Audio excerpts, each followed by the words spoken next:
Welcome to the day 2 class friends. ఈ క్లాస్‌లో మనం ఈ యానిమేట్ క్లాసెస్‌కి ఏ సాఫ్ట్‌వేర్ వాడుతున్నాము, అలాగే ఒక డాక్యుమెంట్‌ని స్టార్టింగ్ నుంచి తీసుకోవడం కాడి నుంచి దాంట్లో ఉన్న ఇంటర్ఫేస్, ఆ ఇంటర్ఫేస్‌లో ఉన్న టూల్స్ వీటిల గురించి ఈరోజు తెలుసుకుందాం. So come to the point. మనం ఈ యానిమేట్ క్లాసెస్‌కి అడోబ్ యానిమేట్ సీసీ అనే సాఫ్ట్‌వేర్‌ని వాడుతున్నాము. ఇప్పుడు మనం దీంట్లో ఫైల్‌లోకెళ్ళి న్యూలోకి వెళ్తే మనకిక్కడ కొన్ని ఆప్షన్స్ కనిపిస్తాయి. హెచ్‌డి అని, ఫుల్ హెచ్‌డి అని, 4K అని, 640 అని ఇలా మనకు కొన్ని ఆప్షన్స్ కనిపిస్తాయి. మనం జస్ట్ హెచ్‌డిలో చేసుకుంటే సరిపోతుంది. దాన్ని ఎక్స్‌పోర్ట్ చేసేటప్పుడు హైలో చేసుకోవచ్చు. ఇక్కడ మనకి ఫ్రేమ్ రేట్ వచ్చేసి 30 ఉంది. యాక్చువల్లీ యానిమేషన్‌కి 12 ఫ్రేమ్స్ వాడొచ్చు, 18 ఫ్రేమ్స్ వాడొచ్చు, 24 ఫ్రేమ్స్. అది standard cinematic frame 24 frames. So అది కూడా వాడొచ్చు. ఆ రేట్ కూడా వాడొచ్చు. సో మనం క్యాజువల్‌గా 30 అనే వదిలేస్తున్నాను. సో 1280 ఇంటూ 720కి నేను ఓకే చేస్తున్నాను. క్రియేట్. ఇంకా మనకి ఇక్కడ చాలా ఆప్షన్స్ ఉన్నాయి. ఈ ఆప్షన్స్ అన్నీ పెట్టుకోవచ్చు. వెళ్ళగా మనం అయన్నీ చూద్దాము. సో ఇది ఇంటర్ఫేస్. ఈ ఇంటర్ఫేస్‌లో మనం ఫస్ట్ ఇది సెలక్షన్ టూల్. దీని షార్ట్‌కట్ వి. ఇది ట్రాన్స్‌ఫార్మ్ టూల్.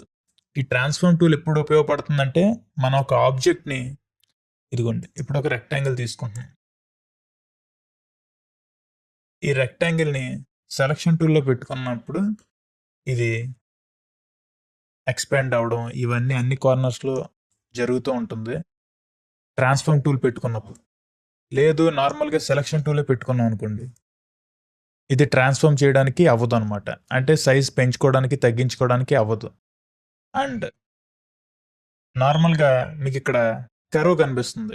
ఒక చిన్న కర్వ్ కనిపిస్తుంది కదా! కర్సర్ చుట్టూ.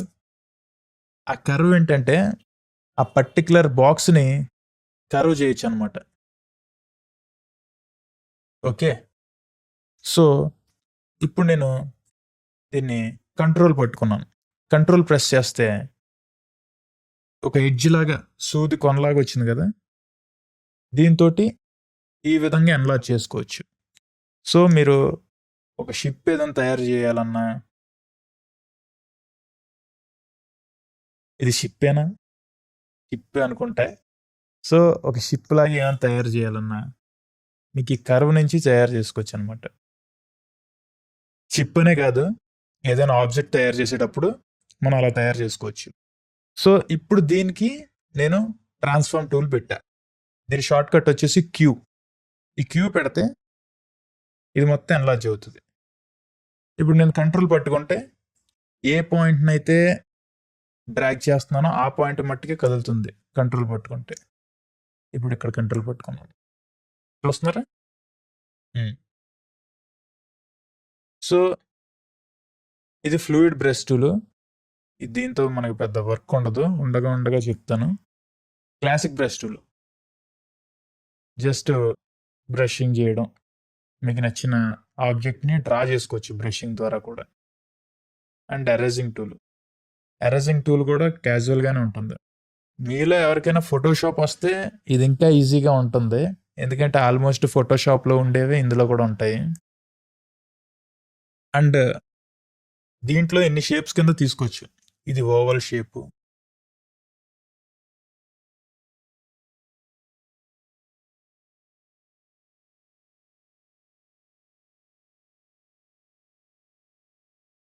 ఇలా పలు రకాల షేపులు తీసుకోవచ్చు మనం.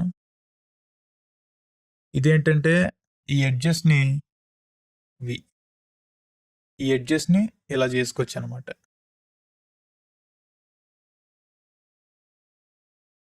ఓకే. ఇలాగే ఇన్ని రకాలుగా చేసుకోవచ్చు. ఇదొచ్చేసి జస్ట్ లైన్ టూలు.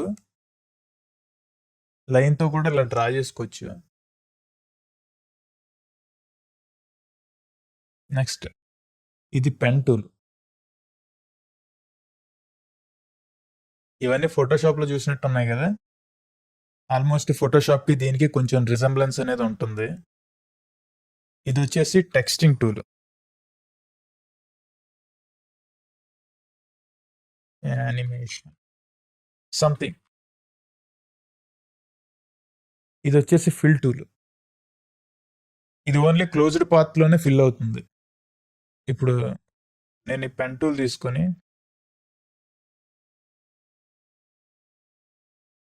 ఇప్పుడు ఈ క్లోజ్డ్ పాత్లో నేను ఇది ఇచ్చా. ఇక్కడ కలర్ మార్చుకుంటే ఆ కలర్ని బట్టి ఇది కూడా మారుతుంది.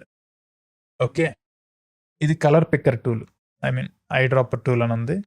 దీంట్లో ఏ కలర్ అయితే మనం సెలెక్ట్ చేసుకుంటున్నామో అది ఆటోమేటిక్గా సెలెక్ట్ అయిపోతూ ఉంటుంది. ఓకే, ఎసెట్ వ్యాప్ టూల్ ఇవన్నీ మనం అడ్వాన్స్ లెవెల్లోకి వెళ్ళేటప్పుడు మనకి ఇవన్నీ వర్క్ అవుతాయి. నెక్స్ట్ హ్యాండ్ టూల్, మొత్తం ఆర్ట్ బోర్డ్ని మొత్తం మూవ్ చేసుకోవడానికి ఇది ఉపయోగపడుతుంది. సో నెక్స్ట్ రైట్ సైడ్కి వద్దాము. ఇక్కడ అసెట్స్ అని ఉన్నాయి కదా, అసెట్స్లో బై డిఫాల్ట్గా ఇది రిగ్గింగ్ అని చెప్పాను కదా, ఇదే రిగ్గింగ్ అనమాట.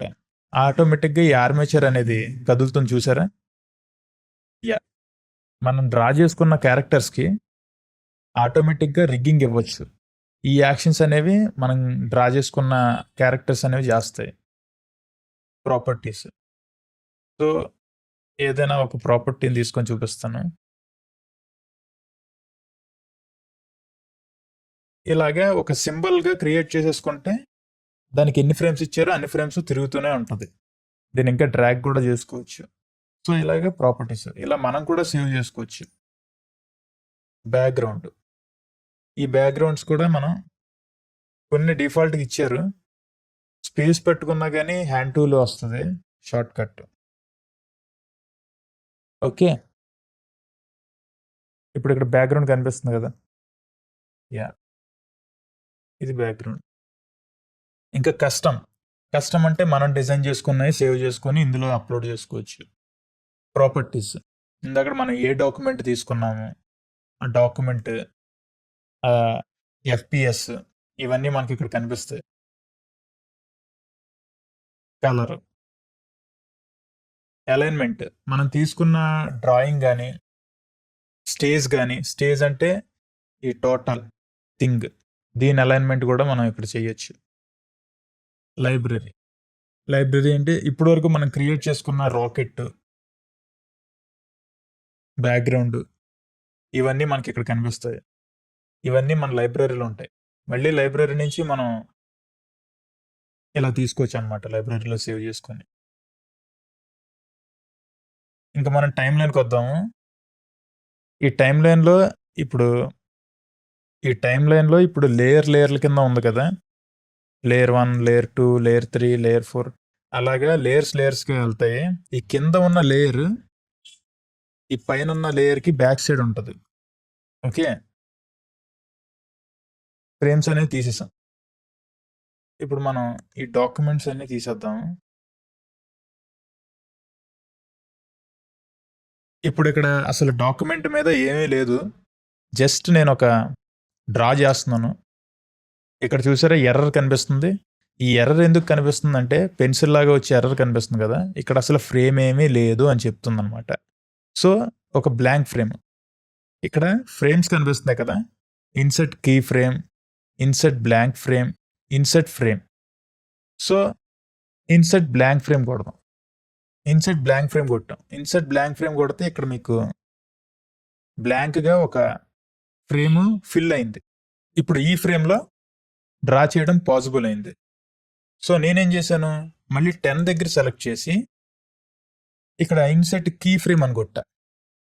కీ ఫ్రేమ్ అని కొడితే మనం ఈ ఫ్రేమ్ వచ్చేసి ఇనీషియల్గా మనం డ్రా చేసిన ఫ్రేమ్. సో ఈ లేయర్లో ఈ ఆబ్జెక్ట్ అనేది కీ ఫ్రేమ్. సో నెక్స్ట్ నేనేం చేశాను, ఇక్కడ బ్లాంక్ ఫ్రేమ్ ఇచ్చా. సో ఇక్కడ నుంచి ఆబ్జెక్ట్ అనేది మారిపోయింది. ఓకే, ఇప్పుడు ఉన్న ఫ్రేమ్ని ఇంకాస్త ఎన్లార్జ్ చేసుకోవడానికి ఇక్కడ ఇన్సర్ట్ ఫ్రేమ్ అని కనిపిస్తుంది కదా, ఈ ఇన్సర్ట్ ఫ్రేమ్ని సెలెక్ట్ చేయండి. చూసారా, ఆల్రెడీ ఉన్న ఫ్రేమే ఎన్లార్జ్ అవుతూ వస్తుంది. సో ఇదనమాట insert key frame, insert blank frame, insert frame అంటే ఉన్న ఫ్రేమే ఎన్లార్జ్ అవుతూ ఉంటుంది. అది ఏమీ లేని ఎంటీ ఫ్రేమ్ అయితే ఎంటీ ఫ్రేమ్ ఎన్లార్జ్ అవుతుంది. ఆల్రెడీ కీ ఫ్రేమ్ మీద సెలెక్ట్ చేస్తే కీ ఫ్రేమ్ ఎన్లార్జ్ అవుతుంది. ఓకే, రిమూవ్ ఫ్రేమ్స్ అనేవి రిమూవ్ అయిపోతాయి. అదనమాట. ఇది ఆటో ఇన్సెట్ ఫ్రేమ్. ఈ ఆటో ఇన్సెట్ ఫ్రేమ్ మనం సెలెక్ట్ చేసుకున్న పాయింట్ వరకు ఎనలైజ్ అవుతూ ఉంటుంది. ఇంక ఇంటర్ఫేస్ ఎంతే, ఇంతకు మించి ఎక్కువే ఉండదు. అడ్వాన్స్ లెవెల్లోకి వెళ్ళే కొద్దీ ఇంకొన్ని టూల్స్ అనేవి వస్తాయి. సో ఈ పైన బ్యాండ్ అయితే వదిలేయండి ఇప్పుడు. దీంతో మనకు అంత యూజ్ ఏం లేదు. సో ఇక్కడ వరకు అయితే పాయింట్. నెక్స్ట్ క్లాస్లో ఒక డ్రా చేసుకున్న ఆబ్జెక్ట్ సింబల్గా ఎలా మార్చాలి, అలాగే సింబల్ని క్లాసిక్ ట్విన్స్, మోషన్ ట్విన్స్ ఎలాగా యానిమేట్ చేయడం ఎలాగో నెక్స్ట్ క్లాస్లో చూద్దాం. ఇంకా ఛానల్ ఎవరైనా సబ్స్క్రైబ్ చేసుకునే వాళ్ళు ఉంటే సబ్స్క్రైబ్ చేసుకోండి. అలాగే మీకు తెలిసిన ఫ్రెండ్స్లో ఎవరైనా యానిమేట్ క్లాసెస్ నేర్చుకోవాలనుకునే వాళ్ళకి ఈ వీడియో షేర్ చేయండి. నెక్స్ట్ క్లాస్తో మళ్ళీ కలుద్దాం.